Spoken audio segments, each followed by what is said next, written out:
오늘 우리가 읽는 예레미야 10장의 내용에서 우리가 확인하는 것은 전반부의 내용에서는 우리 하나님이 누구이신가에 대한 말씀을 소개하고 후반부 17절 이후로부터 마지막 절의 내용에서는 하나님의 백성들을 징계하시는 그런 하나님의 손길이 표현되고 있습니다. 그래서 하나님이 누구이신가, 또 한편으로는 그 하나님이 그의 택한 백성들을 또 징계하시는 모습을 우리가 확인할 수 있겠습니다.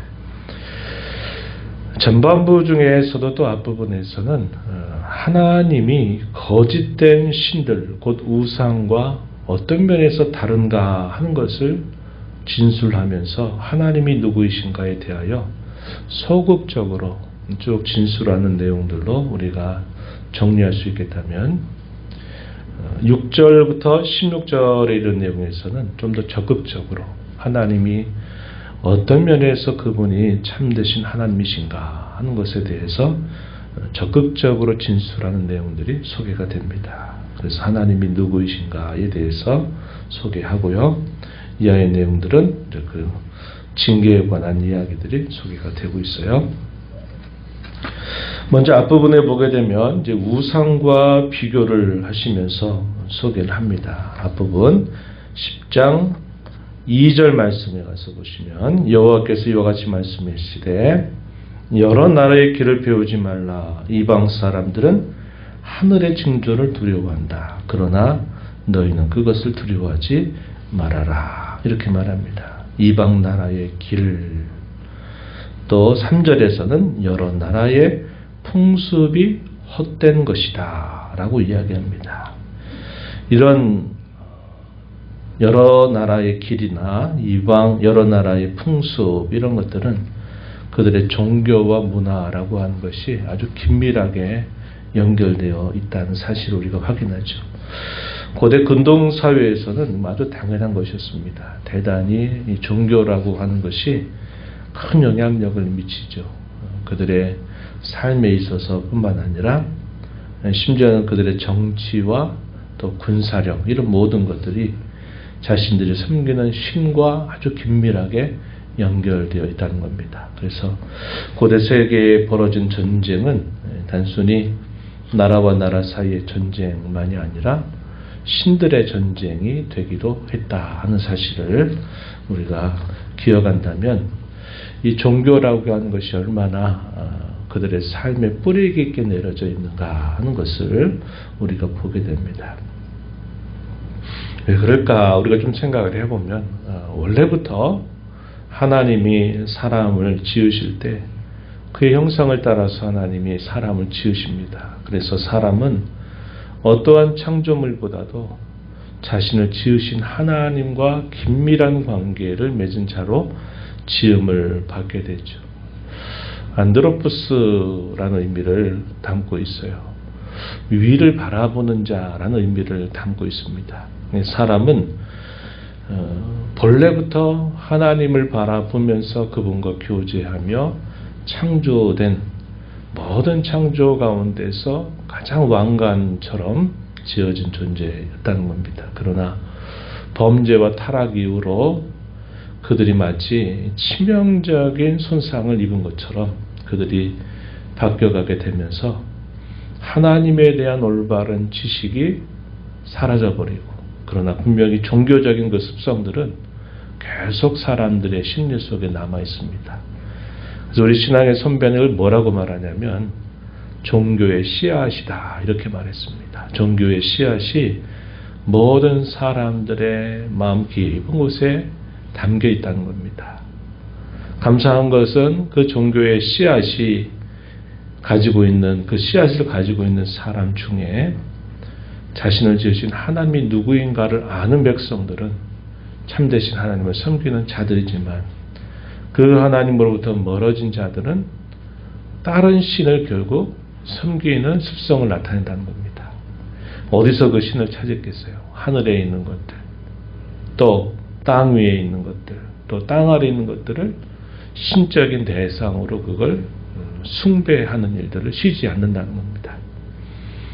사람은 70년, 80년 짧은 세월을 살면서 어린아이로 태어났다가 또 성장을 했다가 또 어느 순간 되면 또 나이가 들면서 변화무쌍이라고 하는 인생의 다양한 굴곡을 경험하게 되죠. 그러나 어제 봤던 산이나 태양이나 하늘이나 이런 것들은 내가 어린 시절 봤던 그 하늘, 그 산, 또 내가 나이가 들어서 보는 그때에 있는 그 산이나 그 하늘도 언제나 변함이 없거든요. 그럼 사람들은 변하지 않는 것들에 뭔가 더 숭배하고자 하는 마음을 갖게 된다는 겁니다. 그래서 결국은 자기 마음 깊은 곳으로부터 가지고 있는 그 종교의 씨앗을 바탕으로 해서 자기보다 더 강하고 자기보다 변함이 없고 자기보다 더 영원한 것들을 기대하고 바라는 그런 습성을 나타낸다는 겁니다. 그래서 이방의 모든 나라들도 이방의 모든 나라 사람들이 결국은 여러 우상들을 만들고 하는 것들은 그들이 오랜 시간들을 지나면서 결국 이 종교의 씨앗이 하나의 보이는 형태의 형상으로 만들어서 그것을 신이다, 절대자다라고 고백한다고 하는 것입니다. 그러니 하나님께서 그러한 부분들을 보실 때 얼마나 그것이 어리석고 미련한 것입니까? 하나님이 지으셨음에도 불구하고 그 하나님을 알지 못한 자로 거역하는 자로 살면서 헛된 것들, 사람보다도 못한 것들에 거기에 신이 있다, 또 거기에 뭔가 절대자가 있다라는 생각을 가지고 그렇게 문화를 만들고 종교를 만들어서 자신들의 신이다 이렇게 하는 것이 참 어리석기 그지없는 일이 된다 하는 것이죠. 여러 나라의 길은 우상 숭배로부터 결코 자유롭지 못합니다. 여러 나라의 길을 배우지 말아라. 하늘에 어떤 특별한 일이 일어나면 그것을 징조로 삼아서 신이 우리를 노여워하는 것이다. 우리에게 무엇인가를 요구하는 것이다. 우리를 벌하는 것이다. 하는 식의 생각을 가지고 또 두려워하고 이렇게 하지 말라고 말씀하시는 것입니다. 우상 여러 나라의 풍습이라고 하는 것도 결국 이 우상 숭배와 관련된 그런 풍습을 말해요. 이런 것들이 다 헛된 것이다 라고 말씀하십니다. 왜 그런가? 그 이유를 설명해 주시기를 우상은 삼림에서 벤 나무를 재료로 삼아서 장인이 두 손이 뒤술궁의 그 손, 장인의 손이 도끼로 만든 것이기 때문에 그것은 사람에게 화를 주지도 못하고 복을 주지도 못하는 존재에 지나지 않는다. 이렇게 말합니다. 8절과 9절로 가서 보시면 그들의 이 가르침, 우상의 가르침이 무엇이냐 할 때 그것이 참 허망하다. 이렇게 말하는 것입니다. 8절 끝부분에 가서 보면 그들은 다 무지하고 어리석은 것이니 우상의 가르침은 나무뿐이다. 우상의 가르침을 결국 누가 만들어낸 겁니까? 자신의 마음속에 있는 여러 생각들을 그 우상에다가 반영하고 그 신이 이걸 하라고 말한다. 이걸 하지 말라고 말한다. 이것은 이런 이유 때문이라고 그런다. 이렇게 사람들이 거기다 씌우는 거죠.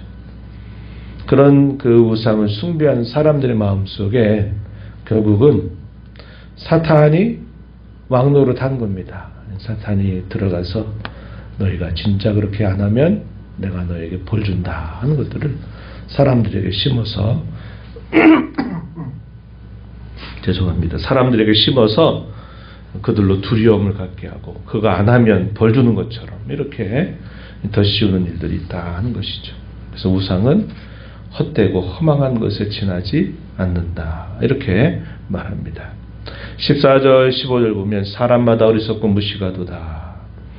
은장이마다 자기의 조각한 신상으로 말미암아 수치를 당하느니 이는 그가 부어 만든 우상이 거짓 것이고 그 속에 생기가 없기 때문이다. 15절에 보면 그것들은 다 헛것이고 망령되이 만든 것인즉 징벌하실 때 멸망할 것이다. 우상이라고 하는 게 바로 그와 같다는 겁니다. 이런 우상과 비교했을 때 하나님은 어떤 분이시냐 적극적으로 진술하기를 6절과 7절에 보면 여호와 주와 같은 이가 없습니다 라고 고백합니다. 오직 여호와만이 참 하나님이시고 살아계신 하나님이시고 영원한 왕이시라고 알려줍니다. 10절 말씀에 그렇게 말하죠. 또 12절 가서 보시면 그 하나님은 그의 권능과 그의 지혜와 그의 명철로 모든 천지와 만물을 창조하신 분이시다 이렇게 말합니다. 우상에서 아무것도 얻을 것이 없는 반면에 여호와 하나님 곧 야곱의 분깃은 그와 우상과 같지 않을 것이라는 겁니다. 그분은 만물을 조성하신 분이요 만군의 여호와이시다. 그래서 하나님이 참되신 하나님이다. 진짜 신이 되신다 하는 사실들을 일깨워 주고 있습니다. 그래서 우리가 하나님을 알아가는 것이 얼마나 우리의 인생에 중요한 일인가 하는 것을 배우게 되고요.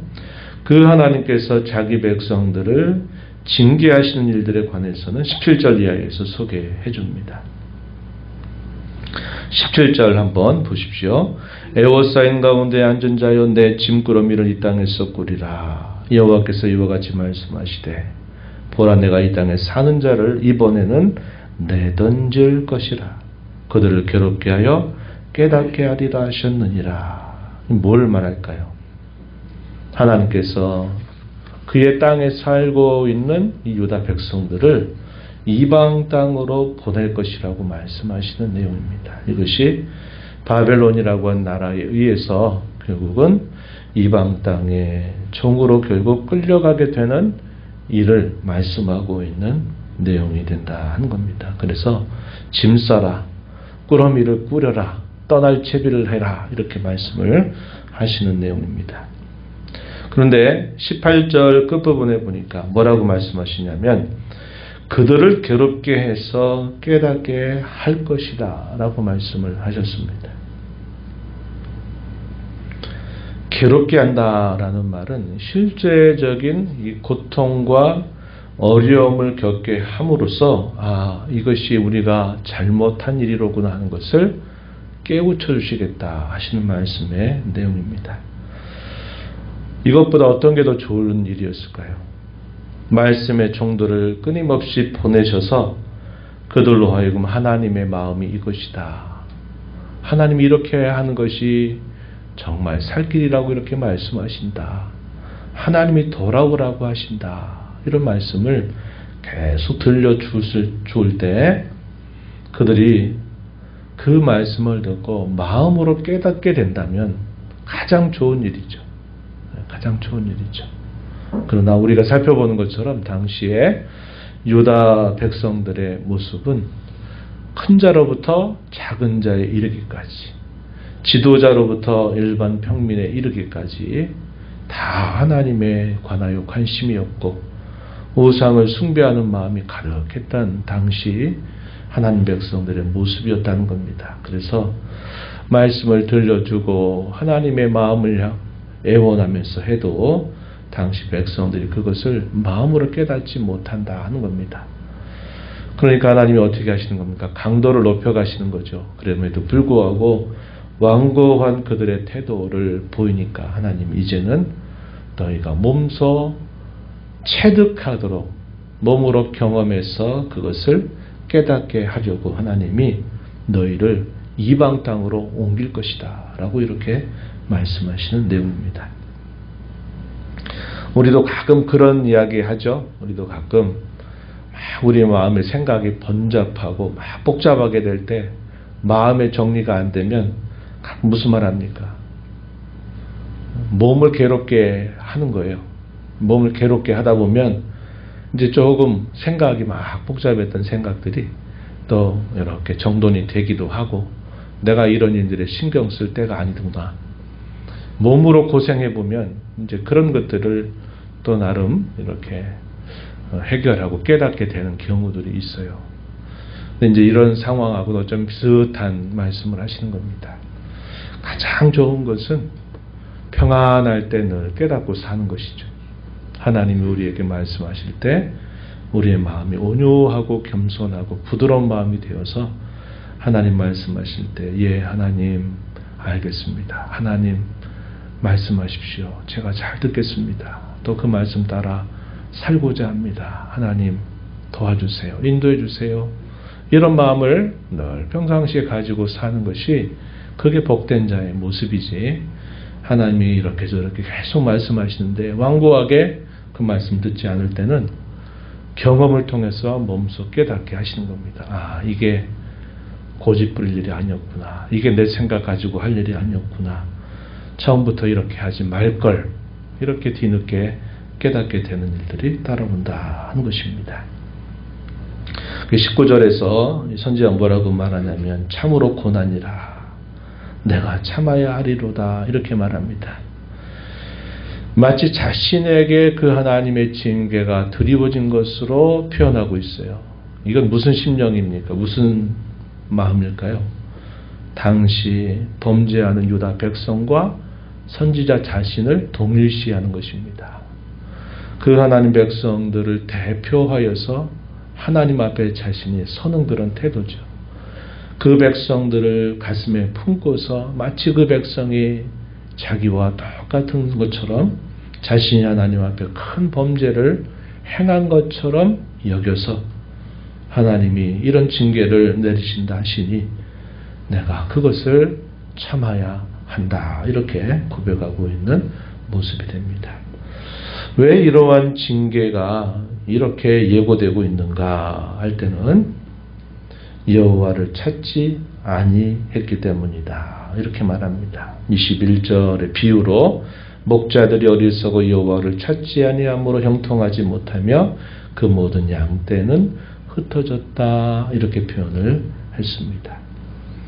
그래서 하나님이 그렇게 하신다 하시는 그 예고의 말씀을 받아들인 선지자는 하나님 앞에 간구를 올려요. 모든 일이 하나님의 주권 안에 있다는 사실을 고백합니다. 23절에 사람의 길이 자신에게 있지 아니하니 걸음을 지도함이 걷는 자에게 있지 아니하니이다.